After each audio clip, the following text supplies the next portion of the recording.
태국은 한국과는 달리 지역마다 최저임금을 다르게 적용하는데 2020년 그리고 2021년 기준 태국에서 최저임금이 가장 높은 지역은 푸켓입니다. 336바트로 331바트인 방콕보다 더 높은 수준이죠. 또한 2019년 기준 태국 국내 지역 총생산 순위 6위였고 2019년 기준 태국 남부지방에서 지역 총생산 1위를 차지하기도 했습니다. 참고로 2020년에 푸켓은 2위였습니다. 그렇다면 이 지역의 물가나 생활비는 어떠할까? 우선 이곳의 생활비 지출에 있어서 교통비를 빼놓을 수 없을 것 같습니다. 방콕처럼 대중교통이 발달되어 있는 것도 아니고 유명한 관광지는 서로 멀리 떨어져 있는 경우가 많습니다. 관광지뿐만 아니라 각종 식료품, 생활 필수품을 살 수 있는 로타스, 빅시 같은 대형마트들로 걸어가기에는 다소 먼 곳에 있는 경우가 많죠. 그래서 푸켓에서 이곳저곳을 자유롭게 돌아다니기 위해서는 오토바이나 자동차 같은 탈 것이 굉장히 매우 필수적입니다. 기름값이나 차량 유지비가 들어갈 수밖에 없죠. 서양인들은 이런 도로에서 자전거나 전기 자전거를 타고 이동하기도 합니다. 진짜 대단해 보이는데 별로 따라하고 싶진 않네요.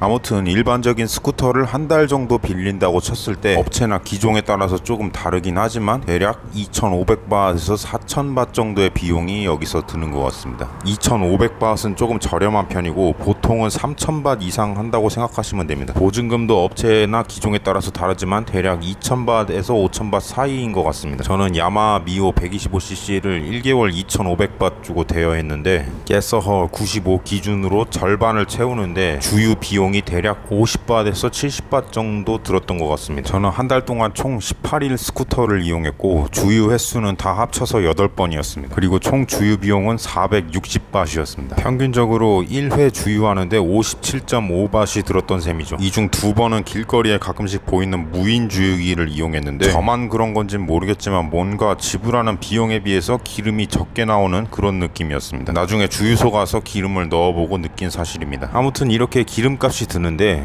그러면 차량을 렌트하지 않고 좀 불편하긴 해도 푸켓에 대중교통이 있긴 있는 것으로 알고 있는데 그걸 이용하면 어떨까? 이렇게 생각하시는 분도 계실 겁니다. 일단 푸켓에 3개의 버스가 돌아다닙니다. 스마트 버스, 8411 버스, 그리고 공항 급행 버스입니다. 스마트 버스는 거리에 상관없이 100바트, 8411 공항 버스는 거리에 따라서 30바트에서 100바트, 그리고 공항 급행 버스는 거리에 따라서 50바트에서 200바트로 이용할 수 있는데 문제는 푸켓에서 이 버스들로 갈 수 있는 곳이 한정되어 있다는 것입니다. 스마트 버스는 보시다시피 노선이 푸켓 서쪽 해변 위주이고 8411 버스는 내륙 위주이며 공항 급행 버스도 동일하게 내륙 위주입니다. 그래서 이 노선들에 포함되지 않는 장소는 버스로 갈 수가 없죠. 푸켓에는 버스 외에 대중교통 수단이 하나 더 있긴 합니다. 바로 현지인들이 롯포텅이라고 부르는 썽대우입니다. 이 썽대우는 요금이 기본 30바트이고 거리에 따라서 45바트까지 늘어나는 경우가 있습니다. 그리고 이 썽대우의 구체적인 노선은 이 썽대우를 이용하는 현지인들에게 직접 물어봐야 알 수 있는 경우가 많습니다. 썽대우 정류장에는 거기가 정류장이라는 표지판이나 알림판이 따로 없는 경우도 허다합니다.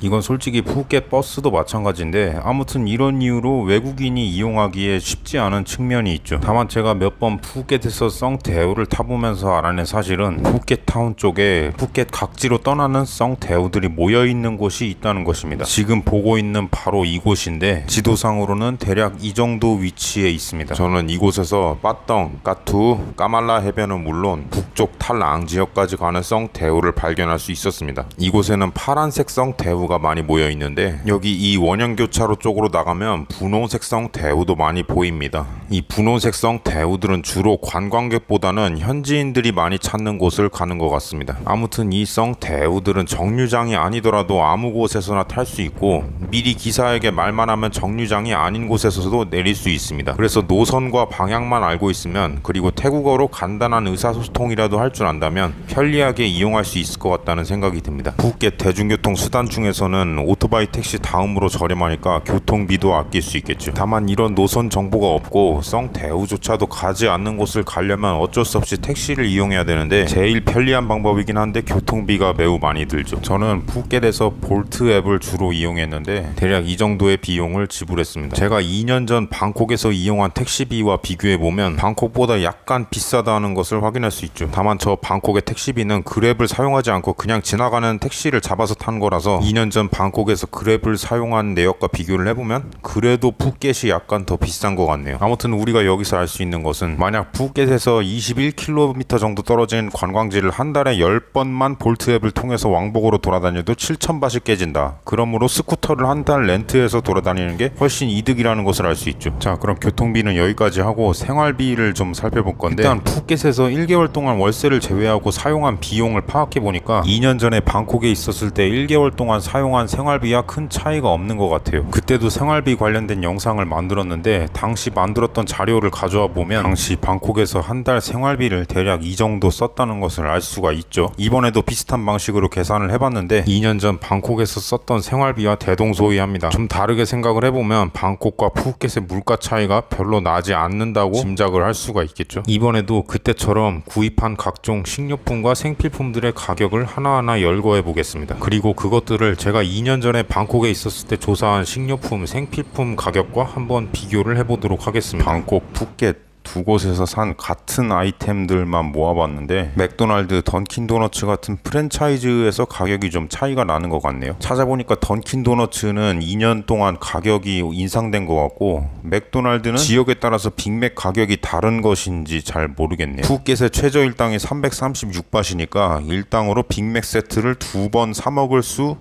없을 것 같네요. 2바트이 모자릅니다. 아무튼 그 외에 생수랑 유로 케이크 빼고는 그다지 큰 차이는 없어 보입니다. 생수랑 유로 케이크도 각각 상표랑 맛이 다른 거니까 결과적으로 거의 비슷하다고 보면 될 것 같아요. 이 비슷한 것을 조금이라도 싸게 사고 싶다면 방콕에서든 푸켓에서든 시장을 이용하시면 됩니다. 특히 저는 과일을 시장에서 많이 샀는데 보시다시피 마트보다 가격이 훨씬 더 저렴한 편이죠. 시장 과일에서는 개미가 좀 기어다니는 일이 있긴 하지만 원래 과일은 개미랑 같이 먹는 거 아닌가요? 아무튼 태국에서 돈을 절약하고 싶으신 분들은 주변에 시장이 있으면 거기에 가서 쇼핑을 하는 게 좋습니다. 특히 외국인 관광객들이 적은 시장일수록 좋죠. 그리고 푸켓에서 보통 태국 음식 한 접시를 먹으려면 한 60, 70바트 정도는 하는 것 같습니다. 조금 저렴한 곳이 50바트 정도인 것 같고,